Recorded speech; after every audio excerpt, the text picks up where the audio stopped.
अगस्त 1947। लगभग 200 साल के ब्रिटिश शासन के बाद भारत को आजादी मिलती है। लेकिन इस आजादी के साथ आता है साउथ एशिया का एक सबसे खूनी दौर, भारत का बंटवारा। 10 लाख से ज्यादा लोग मारे गए। 1 करोड़ 50 लाख लोग अपने घर छोड़ने पर मजबूर हुए।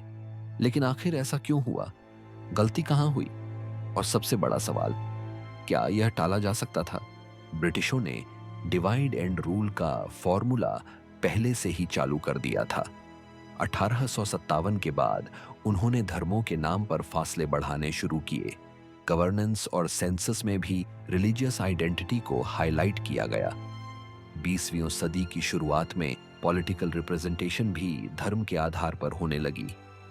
1909 के मौर्य मिंटो रिफॉर्म्स के जरिए मुसलमानों के लिए अलग इलेक्टोरेट बनाया गया, जो हिंदू मुस्लिम डिवाइड को और गहरा कर गया।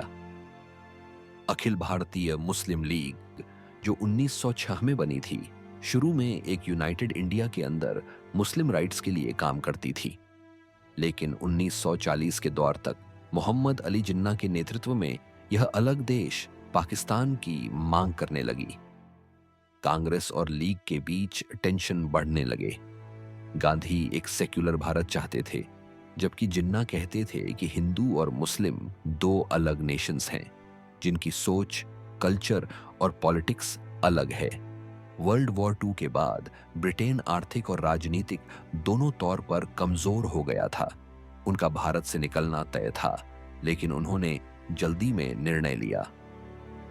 कैबिनेट मिशन प्लान 1946 ने एक यूनाइटेड फेडरल इंडिया का आइडिया दिया।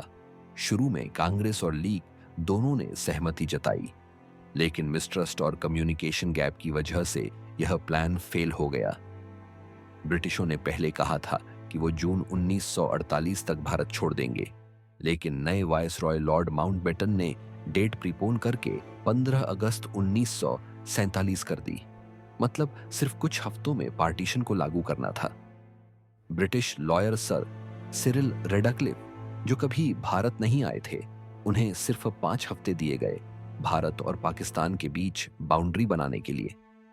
उन्हें न समाज की ठीक जानकारी थी, न संस्कृति की, न भूगोल की। नतीजा, एक लाइन जो प्रोविंसेस, गांवों और घरों को बीच से काट गई। पंजाब वेस्ट में और बंगाल ईस्ट में दोनों के टुकड़े हो गए। जब रेड क्लिफ लाइन अनाउंस हुई, देश भर में दंगा, कत्ल और अफरा तफरी मच गई। ट्रेनें लाशों से भरी मिलती थीं। रिफ्यूजी कारवां को रास्ते में मार दिया जाता। पड़ोसी पड़ोसी के खिलाफ हो गए। लगभग 10 से 20 लाख लोग मारे गए। 1 करोड़ 50 लाख लोग एक देश से दूसरे देश चले गए। बहुत लोग रास्ते में ही मर गए। महिलाएं उठाई गईं, बच्चे खो गए, परिवार बिखर गए। यह सिर्फ एक पॉलिटिकल डिसीजन नहीं था, यह एक इंसानी त्रासदी थी जिसका स्केल बयां करना मुश्किल है।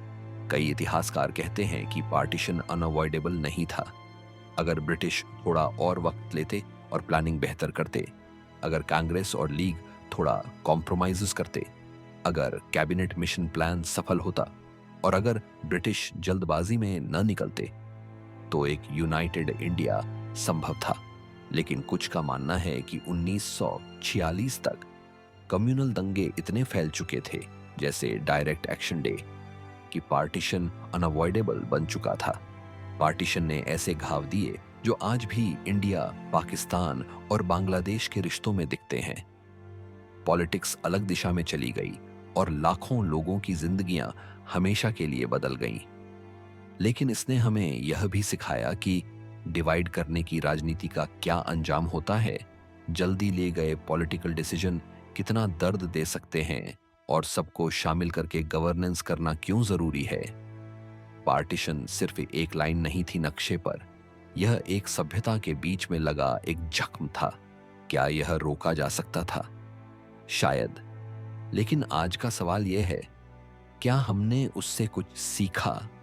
आपका क्या सोचना है? कमेंट्स में लिखिए।